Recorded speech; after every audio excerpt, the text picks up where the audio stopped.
Guys, sarap pagmasdan. Pag ang alaga mo ay talagang malulusog, ay tingnan nyo naman quality. Siguro paglaki na ri winner dahil.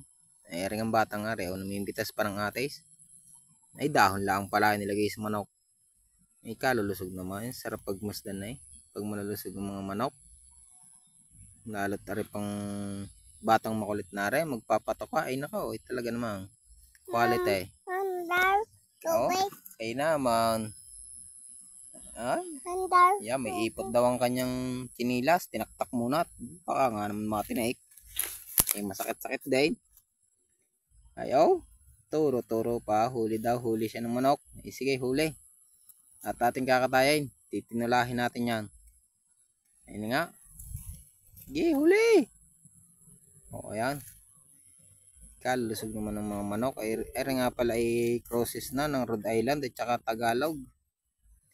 Baka maibigan nyo.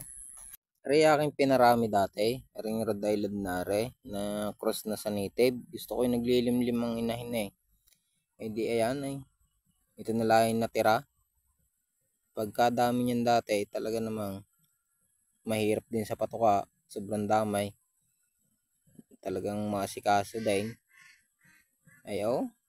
Parawakan nga pala rin tandang na Tari may kalakihan, may kabigatan din. Sige, Papa. Ayan Ay, tuloy ang huli. Tuloy ang huli ng bata. Sige. At ating kakatayin pag nahuli mo. Sige. May ulam ka. Sinabawan mo yan. Talaga lang. Bata aray. Ay talaga mauubos ang manok pag nakahuli aray. Ayan Takbo, sige. Takbo, hulihin mo. Ay nako, hindi yata makahuli. Wala tayong ulam. Ay wala nga yatang ulam. Hindi makahuli ang bata Talagang. Ayan, kumuha na ng bato. Babatuhin na daw niya. Sulit ang pagod pagkita mong malulusog ang iyong mga alaga. Pati naman kambing maalis. Pati naman kambing tingnan nyo naman kung gaano mga kaganda ng balahibo. Diyan nakikita kung magandang kambing sa balahibo.